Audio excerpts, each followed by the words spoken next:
Champions league জয় করার জন্য Messi, Neymar, Mbappe নয়, দরকার দলের মধ্যে সমন্বয় এবং দলের প্রতি ডেডিকেশন, সেই সাথে ভালো মানের একজন কোচ। সেটা যদি একবারে কনফার্ম করা যায় তাহলে চ্যাম্পিয়ন্স লিগ জেতাটা খুব একটা কষ্টসাধ্য নয়, এমন মন্তব্য করেছিলেন লুইস ক্যাম্পোস। এই ব্যক্তিকে হয়তোবা আপনারা অনেকেই চিনেন না।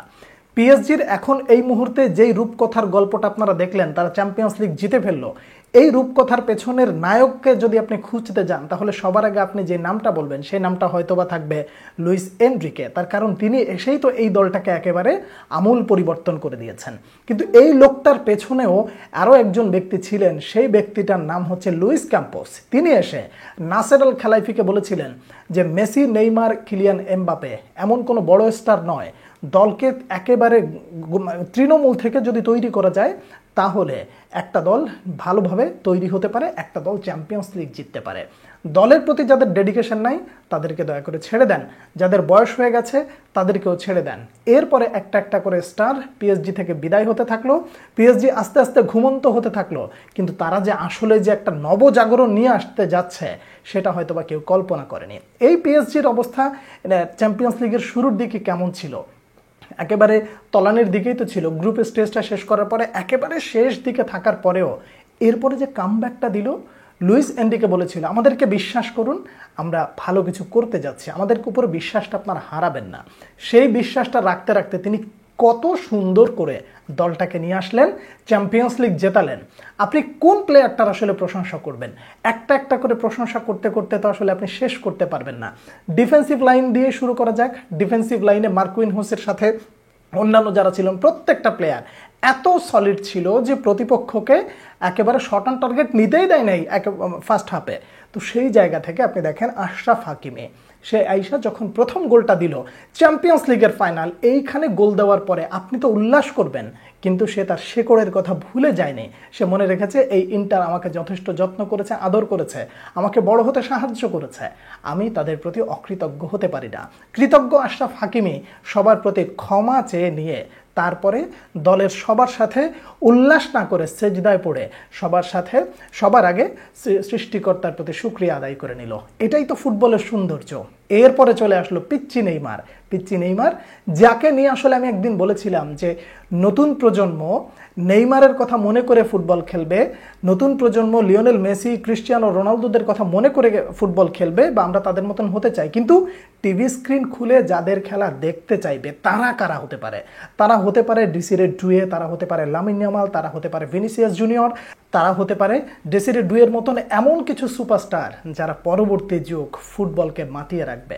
এই ফুটবলারদের কথা আপনি আলাদা করে কিভাবে বলবেন? ডেসিরে ডুয়ে লাস্ট যে গোলটা দিল, অর্থাৎ নিজের ব্যক্তিগত দ্বিতীয় গোলটা যখন দিল, সেই গোলটা আপনি আসলে কাকে অবদান দিবেন? ডেম্বেলেকে দিবেন নাকি ভিতিনহাকে দিবেন? আপনি দেখেন দুজন কত সুন্দর করে পাসটা দেওয়ার পরে এরপরে বলটা যখন ডেলিভার করলো ডেসিরে ডুয়ের কাছে, এইটুকু বাচ্চা ছেলে কত সুন্দর ফিনিশিং, কি দুর্দান্ত ফিনিশিং। শেষ মুহূর্তে বার্কোলাও একটা ভালো চান্স ক্রিয়েট করেছিল, সেটাও তিনি মিস করেছে। কিন্তু এই লেভেলের ফুটবলে এসে ইন্টার মিলানের মতন দলকে এইভাবে কুপোকাত করে ফেলানোর মতন পিএসজিকে আসলে আপনি লাস্ট কবে দেখেছেন? পিএসজির খেলা যারা দেখেন না তাদেরকে এখন বলতে হয় যে পিএসজির খেলা আসলে এখন দেখতে হবে। এই যে দেখেন পিএসজির যে উত্থানের গল্প, এই পিএসজি আসলে কি আপনাকে 1-2 গোল দিয়েই কি আসলে ক্ষান্ত হয়ে গেল? পিএসজি যে ইউসিএল ফাইনালের ইতিহাসে এতগুলো গোলের ব্যবধানে জিতলো, এতগুলো গোলের ব্যবধান সর্বশেষ কবে হয়েছিল? 1994 সালে এসি মিলান বার্সেলোনাকে 4-0 করে হারিয়ে দিয়েছিল ফাইনালে। সেই ইতিহাসের পর নতুন করে আরও একটা ইতিহাস লিখলো পিএসজি ইন্টার মিলানকে হারিয়ে দিয়ে। এই পিএসজিকে আসলে দমিয়ে রাখাটা কতটা কষ্টসাধ্য হবে?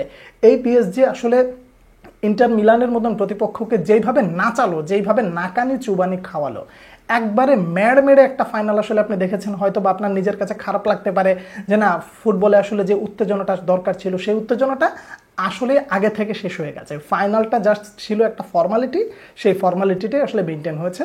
পিএসজি অফিসিয়ালি চ্যাম্পিয়ন্স লিগের শিরোপাটা জিতে গেছে। ডুয়ের খেলা দেখে আসলে আপনি কতটা এনজয় করেছেন, ডেম্বেলের খেলা দেখে এনজয় কতটা করেছেন? এই সবগুলো নামের মধ্যে থেকে একটা নাম বোধহয় একটু আড়ালে পড়ে যেতে পারে, যেই নামটা না নিলেই নয়, সেটার নাম হচ্ছে ভিতিনহা। এই প্লেয়ারটা মানে পিএসজিতে কতদিন থাকবে আমি জানি না, কিন্তু তাকে নিয়ে ট্রান্সফার মার্কেটে যে আসলে বড় ধরনের একটা কাড়াকাড়ি লেগে যেতে পারে, লাগলে আমি ব্যক্তিগতভাবে অবাক হব না। ইউরোপের বড় বড় ক্লাবগুলো তার দিকে যদি নজরে ফেলে তাহলে আসলে সত্যিকার অর্থে আপনারও অবাক হওয়ার কোনো কথা নয়। এই যে সেই শুরুর কথাটার দিকে চলে যায়, লুইস ক্যাম্পোস যে বলেছিল যে তৃণমূল বিল্ড আপ করতে হবে, তৃণমূল যদি শক্ত হয় এবং দলের প্রতি এই ফ্ল্যাগের প্রতি যদি ডেডিকেটেড হয় তাহলে মেসি নেইমার এমবাপের দরকার নাই, একেবারে তরুণরা তোমাকে চ্যাম্পিয়ন্স লিগ আইনা দিবে। এই যেই কথাটা, এই কথাটার মানে হাতে কলমে প্রমাণ যদি আসলে দরকার হয় তাহলে লুইস ক্যাম্পোস আইনা দিল। ভালো একটা কোচ দরকার, রিবিল্ড দরকার, সেই সাথে দলের প্রতি ডেডিকেটেড এমন কিছু প্লেয়ার যদি হয় তাহলে চ্যাম্পিয়ন্স লিগ আসলেই যে জয় করা সম্ভব।